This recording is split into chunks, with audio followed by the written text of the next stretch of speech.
La vie et la mort sont deux concepts qui vont toujours de pair, opposés mais indissociables dans le parcours de tout être humain. Depuis notre naissance jusqu'à notre mort, les gens doivent toujours faire face à ces deux phénomènes naturels. Au cours de cette discussion, nous apprendrons ensemble le sens de la vie et de la mort, ainsi que la manière dont chaque personne devrait y faire face dans sa vie. La vie est la source de toutes les activités, pensées et émotions. C'est un don inestimable que le Créateur a offert à chacun. Chaque fois que nous nous réveillons chaque jour, sentons la lumière du soleil, l'air frais, le chant des oiseaux ou le rythme effréné des gens qui nous entourent. Nous profitons de la vie. La vie nous offre des opportunités d'expérimenter, d'apprendre, d'aimer et de grandir. Les humains, au cours de millions d'années de développement, ont formé des valeurs culturelles, spirituelles et sociales complexes. La vie n'est pas seulement une existence biologique, mais aussi le développement de l'âme, de l'esprit et de l'esprit. Nous apprenons à aimer et à prendre soin des autres et créons ainsi des relations sociales. La vie est aussi le processus de recherche continue du sens et du but de la vie, afin que chacun puisse contribuer au progrès de la société et de l'humanité. Si la vie est un voyage rempli d'émotions, alors la mort est la dernière étape de ce voyage. La mort est un phénomène naturel que personne ne peut éviter. Cependant, de nombreuses personnes ont des conceptions différentes de la mort, ce qui crée des différences dans la façon dont ils l'aperçoivent et y font face. Pour certaines personnes, la mort est la fin de tout. Ils ont peur de l'inconnu, du sentiment de perte lorsqu'ils doivent quitter leurs proches et ce qu'ils ont construit dans la vie.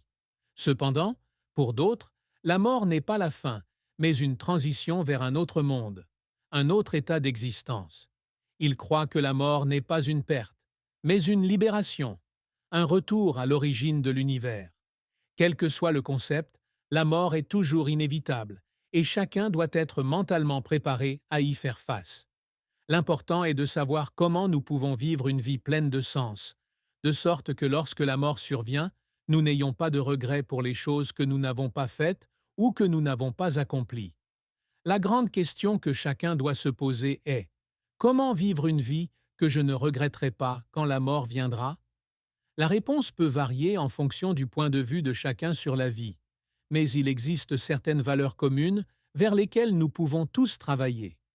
Premièrement, nous devons apprécier chaque instant de la vie. Le temps passe si vite, et chaque jour que nous vivons est un jour dont nous ne pourrons jamais revenir.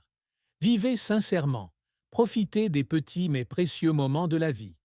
Ne vous laissez pas emporter par les soucis et les pressions, et n'oubliez pas la valeur du présent.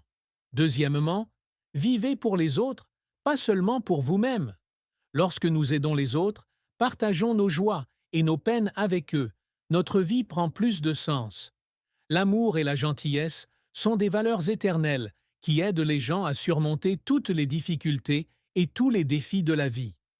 Troisièmement, nous devons vivre avec passion et aspiration. N'ayez pas peur de poursuivre vos rêves et vos ambitions. La passion et la détermination seront la force motrice qui nous aidera à avancer, à surmonter tous les obstacles et à conquérir de nouveaux sommets. La vie n'est pas une course avec les autres, mais une course avec soi-même. Vivons de manière à ce que, lorsque nous regardons en arrière, nous puissions être fiers de ce que nous avons accompli. La mort, même si elle semble sombre et effrayante, aide en réalité les gens à prendre conscience de la vraie valeur de la vie. Quand les gens sauront que la vie est limitée, ils sauront apprécier chaque instant, aimer et prendre soin de ceux qui les entourent. La mort nous rappelle aussi la petitesse et la fragilité des humains face au vaste univers. Cela motive chacun à vivre de manière plus responsable, non seulement avec lui-même, mais aussi avec la communauté et le monde.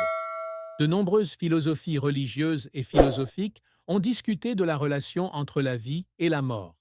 Certaines religions, comme le bouddhisme, croient que la mort est une transition entre les vies, faisant partie du cycle de la réincarnation. À partir de là, les gens sont encouragés à vivre avec vertu, avec compassion, et à abandonner leurs désirs égoïstes pour parvenir à la libération.